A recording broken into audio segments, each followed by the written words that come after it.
Welcome to Shri Shri food. આજે આપણે બનાવીશું રસમાધુરી। આ રસમાધુરી બંગાળી સ્વીટ છે। આ રસમાધુરી એકદમ કલરફુલ અને સ્વાદિષ્ટ બને છે।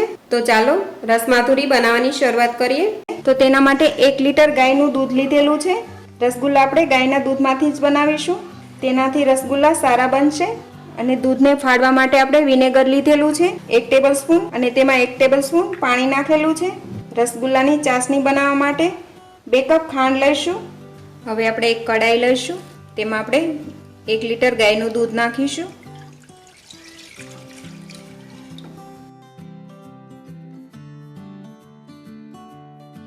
હવે દૂધ ઉકળવા માટે મૂકી દીધેલું છે। દૂધમાં એક ઉભરો આવે ત્યાં સુધી ગરમ કરીશું। દૂધમાં એક ઉભરો આવે ત્યાં સુધી ગરમ કરવું બહુ જ જરૂરી છે। તેને આપણે ગરમ થવા દઈએ અને આ રીતે હલાવતું રહેવું। અત્યારે આપણે ગેસની ફ્લેમ હાઈ રાખીશું। દૂધ ઉકળવા લાગે ત્યારબાદ આપણે ગેસને ધીમો કરીશું। આ જ રીતે આપણે હલાવતા રહેવું। હવે દૂધમાં ઉભરો આવી ગયો છે, ઉકળવા લાગ્યું છે, તો હવે ગેસ ધીમો કરી દઈશું। હવે તેમાં વિનેગર પાણીનું મિશ્રણ થોડું થોડું નાખીશું અને હલાવતા રહેવું। એક સાથે નહીં નાખીએ, થોડું થોડું નાખીશું અને સારી રીતે મિક્સ કરતા જઈએ। આ રીતે કરવાથી દૂધ અને પનીર અલગ અલગ થઈ જશે।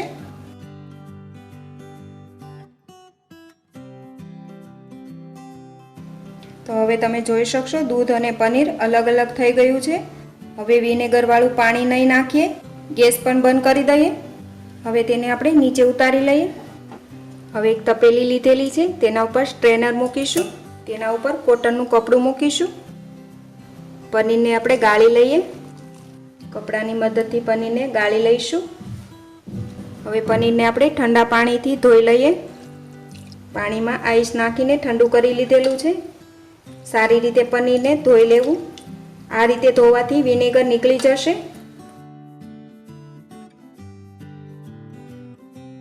હવે આપણું પનીર એકદમ સરસ રીતે ધોવાઈ ગયું છે।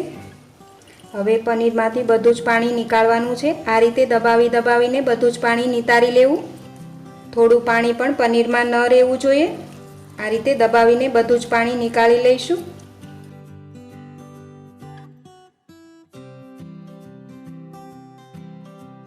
હવે આપણે પનીરમાંથી બધું જ પાણી નિતારીને તૈયાર કરી લીધેલું છે। હવે તેને આપણે થોડીવાર માટે આ રીતે નેપકિનમાં વીંટાળી દઈશું, જેથી એક્સ્ટ્રા પાણી જે રહી ગયું હશે તે બધું નીતરી જાય।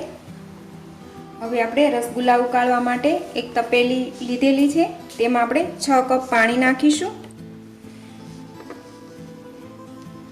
તેની અંદર આપણે 2 કપ ખાંડ નાખીશું। મિક્સ કરીએ। હવે આ ચાસણીને ઉકળવા દઈશું। આ રીતે આપણે વચ્ચે વચ્ચે હલાવતા જઈશું અને ખાંડ બરાબર ઓગળી જાય ત્યાં સુધી તેને ઉકળવા દઈએ। હવે પનીરને આપણે એક પ્લેટમાં લઈશું। હવે પનીરને આપણે આ રીતે અલગ કરી લઈએ। હવે તેમાં 1 ટીસ્પૂન ખાંડ નાખીશું, 1 ટીસ્પૂન આરા લોટ નાખીશું। આ રસમલાઈ તમે ઉપવાસમાં પણ ખાઈ શકો છો। આરા લોટ ન નાખવો હોય તો કોર્નફ્લોર પણ નાખી શકાય છે। હવે તેને હાથથી બરાબર હથેળીથી આ રીતે મસળી લઈશું। આ રીતે હથેળીથી બરાબર મસળવું, જેથી પનીર એકદમ લોટ જેવું સોફ્ટ બની જાય। આ રીતે આપણે પનીરને 5 થી 6 મિનિટ માટે મસળવાનું છે। પનીરને ત્યાં સુધી મસળીશું કે બોલ્સ બનાવીએ તો બોલ્સમાં ક્રેક ન આવવા જોઈએ। આની અંદર આપણે આરા લોટ અને ખાંડ નાખેલી છે, તેનાથી પનીર પણ સોફ્ટ બને છે। હવે આપણું આ પનીર એકદમ સરસ રીતે તૈયાર થઈ ગયું છે। તેમાંથી આપણે બોલ્સ બનાવીશું।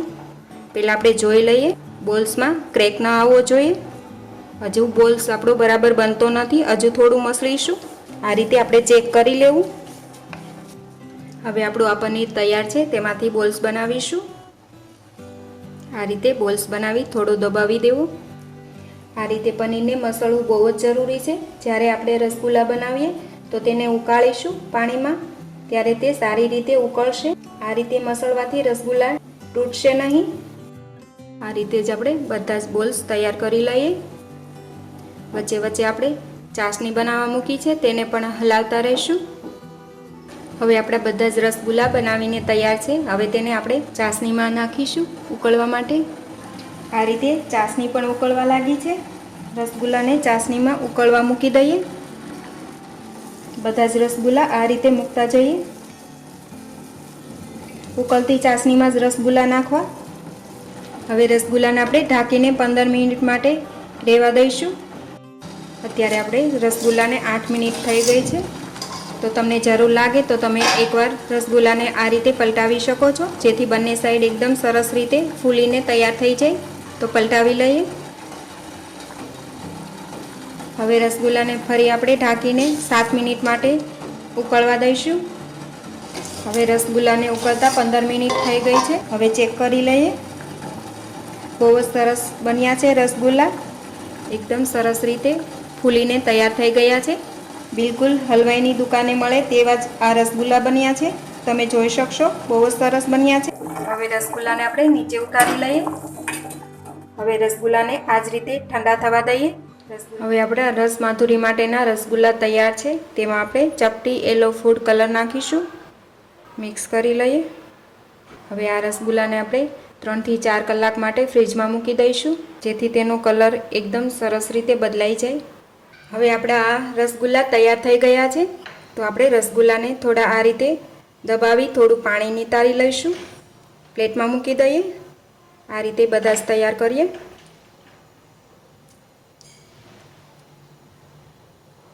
આ રસગુલ્લા આપણા એકદમ તૈયાર છે. હવે રસ માધુરી બનાવવા માટેનું સ્ટફિંગ તૈયાર કરીએ. તો સ્ટફિંગ બનાવવા માટે આપણે લઈશું 50 ગ્રામ મોળો માવો, 2 ટેબલસ્પૂન કોપરાનું છીણ, 2 ટેબલસ્પૂન દળેલી ખાંડ અને ગ્રીન અને રેડ ફૂડ કલર લઈશું. તો માવો લીધેલો છે, તેમાં આપણે 2 ટેબલસ્પૂન દળેલી ખાંડ નાખીશું. બધું બરાબર મિક્સ કરી લઈએ. ખાંડ અને માવો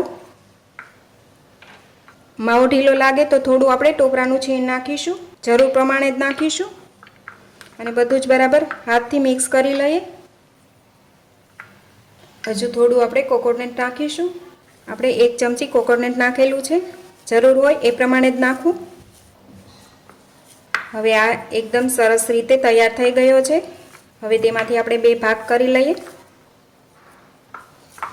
આ રીતે આપણે 2 અલગ અલગ ભાગ કરવા. એક ભાગ આપણે નાનો રાખીશું અને એક થોડો મોટો રાખીશું. હવે તેમાં આપણે એકમાં રેડ કલર નાખીશું અને એકમાં ગ્રીન કલર નાખીશું. એકદમ ચપટી નાખીશું, વધારે નહીં નાખીએ. થોડું તમારે પાણીમાં મિક્સ કરીને નાખવું હોય તો 1 ટીપું પાણી નાખીને નાખી શકાય છે. તો આપણે એ રીતે નાખીશું. મિક્સ કરી લઈએ. હવે આપણે લોટમાં નાખીશું. જરૂર હોય એ રીતે જ નાખવું. હવે હાથથી બરાબર મિક્સ કરી લઈએ. હવે આપણો આ સ્ટફિંગ એક તૈયાર થઈ ગયું છે. હવે આપણે એ જ રીતે બીજું સ્ટફિંગ તૈયાર કરીએ. તો તે જ આપણે બાઉલમાં ગ્રીન કલર લઈશું. 1 થી 2 ડ્રોપ્સ પાણી નાખીશું. મિક્સ કરી લઈએ. હવે તેને પણ આપણે આ ડોની અંદર નાખીએ. હાથથી બરાબર મિક્સ કરીએ. આ રીતે તમે કોઈ પણ કલરને યુઝ કરી શકો છો. તમને પસંદગીના કલર તમે લઈ શકો. અત્યારે આપણે આની અંદર કોકોનટ નાખેલું છે. તમારે કોકોનટ ન નાખવું હોય તો મિલ્ક પાવડર પણ નાખી શકો છો. હવે સ્ટફિંગને આપણે પનીર ઉપર મૂકીશું. આ રીતે આપણે જે રીતે શેપ આપવો હોય એ રીતે આપીને તેના ઉપર મૂકી દઈએ. આ રીતે આપણે એક લેયર ઉપર બનાવવાનું છે. હવે તેના ઉપર આપણે ગ્રીન પાર્ટ મૂકીશું. તેને પણ આપણે આ રીતે નીચે બરાબર સરખો કરી લેવું. ત્યારબાદ તેના ઉપર મૂકી દઈશું. તમે આ રસ માધુરી કોઈ પણ શેપમાં બનાવી શકો છો. તમને જે રીતે પસંદ હોય એ રીતે શેપ આપી શકો છો. અને કલર પણ તમારા પસંદગીના તમે નાખી શકો છો અને બનાવી શકો. તો આપણું એક રસ માધુરી તૈયાર થઈ ગઈ છે. પહેલાં આપણે આ જ રીતે બધી જ તૈયાર કરીશું. ત્યારબાદ તેના ઉપર ચેરી મૂકીશું અને ડ્રાયફ્રૂટથી ડેકોરેટ કરીશું. તો પહેલાં આપણે આ 2 તૈયાર કરી લઈએ. એ પહેલાં જો તમે હજી સુધી અમારી ચેનલ સબસ્ક્રાઈબ નથી કરી તો પ્લીઝ અહીંયા ક્લિક કરો એટલે સબસ્ક્રાઈબ થઈ જશે. અને બેલ આઇકન પર ક્લિક કરશો એટલે તમને અમારા નવા વિડીયો મળતા રહે. અને વિડીયો પસંદ આવે તો પ્લીઝ લાઇક પણ કરો અને તમારા ગ્રુપમાં શેર પણ કરવાનું ભૂલતા નહીં. હવે આપણી રસ માધુરી તૈયાર છે. હવે આ ડ્રાયફ્રૂટ લીધેલું છે, તેમાં બદામ લીધેલી છે, તેને આ રીતે લાંબી ચિપ્સ કાપી લીધેલી છે અને ચેરી લીધેલી છે. હવે આપણે રસ માધુરીને આ રીતે ગાર્નિશ કરીશું બદામ લગાવીને. અત્યારે મેં બદામ લીધેલી છે. તમે પિસ્તાની કતરણ પણ લઈ શકો છો.